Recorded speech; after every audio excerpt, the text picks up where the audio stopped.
And welcome back, my friends, in the heart of it here in Central Florida.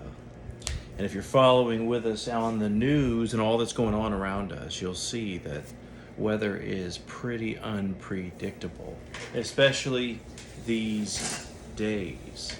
But as we pick up this week, where if you recall, we've stepped into the 5th chapter of the Gospel of Luke. And stepping just briefly into the first few verses, you're seeing what Jesus is doing. He's got a call out to the 4 fishermen. And he does that first by stepping into a boat and preach. A boat that just so happened to be one of Simon's. Simon, of course, is Simon, who will become Peter.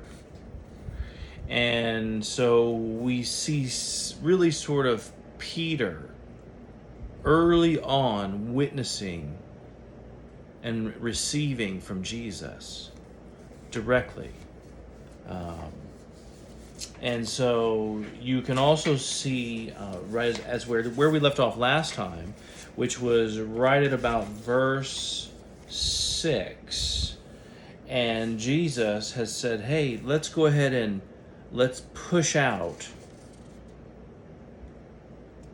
and let's catch for a catch. Let's push out, Peter, for a catch. And we'll set down your net and just see what happens. So, of course, what is Jesus doing? He's testing Peter's faith. And what comes out of it, here verse 6 and 7, you're about to witness it for the very first time, is that in this particular chapter of Luke, you're about to witness a miraculous catch of fish. Starting back up in verse 6, let's continue. And when they had done this, they caught a great number of fish, and their net was breaking. So they signaled to their partners in the other boat to come and help them. And they came and filled both the boats so that they began to sink together. So if you see here, that they caught a great number of fish. I think that's the first and foremost takeaway. And what does that tell us? When Jesus directs our work, it makes all the difference in the world. So what you're seeing here is also the partnering. You're seeing a partnering that's going on here. Let's keep going in verse 8. And when Simon Peter saw it, he saw this miracle, he fell down at Jesus' knees, saying, "Depart from me, for I am a sinful man, O Lord." For he and all who were with him were astonished at the catch of fish which they had taken. And so also were James and John, the sons of Zebedee, who were partners with Simon, partners with Peter. And Jesus said to Simon, "Do not be afraid.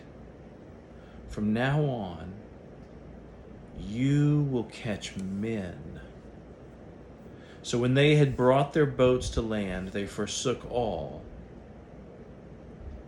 and followed him.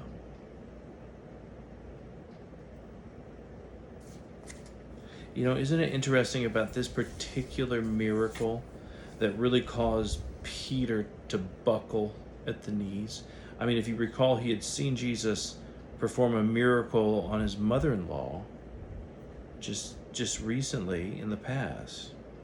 But it was something about this miracle, this catch, that really caused Peter to worship Jesus and really surrender himself to him. Because you can just hear from his words, "Depart from me, for I'm a sinful man." You hear that over and over throughout scriptures. Peter saw the great power of Jesus.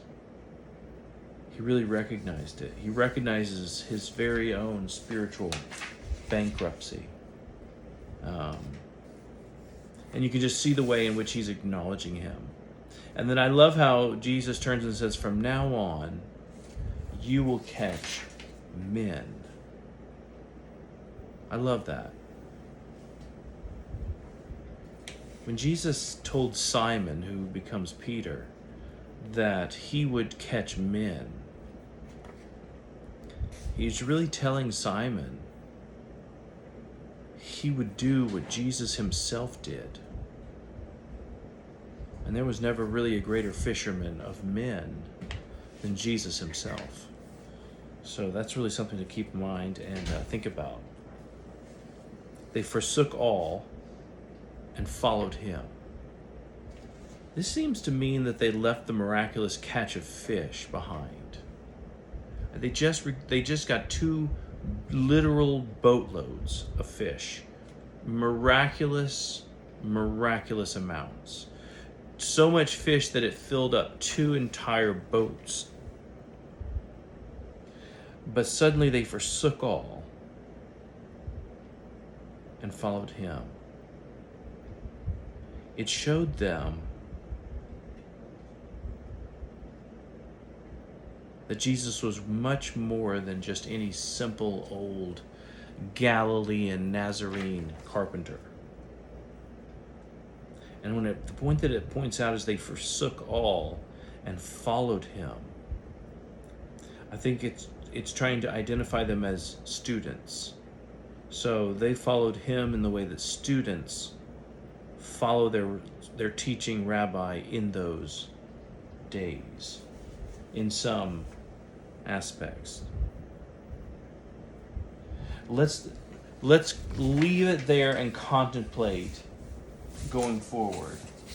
What does it look like to be fishers of men and women in your sphere of influence, wherever you might be, where God has placed you? When you take a good hard look at where God has placed me in my sphere, you do the same. Take an earnest look at where God's placed you and where you are. And that gives you an idea of the impact you can have right where you are. No matter who you are. No matter where you are. No matter what you're doing or what you've done in the past.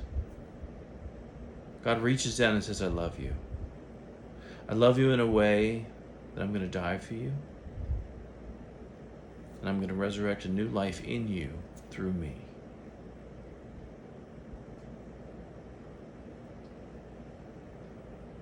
No greater love hath anyone than to lay down their life for a friend. And that is what God has done for us. That's, my friend, true love. And when God says, and I've called you to be disciples for me, what he's doing is he's calling us to step out of our comfort zone and step into the life that God intends for us to have. Because we each have been given one. And we do it to the best of our ability and to the glory of God. As we go forward from here and forward, we're about to enter into a number of miraculous miracles in the coming days. So come back and join us here at CJTV. I'm your messenger, GB. It's always a pleasure to serve you, and we'll see you next time. Stay safe out there, and have a blessed day.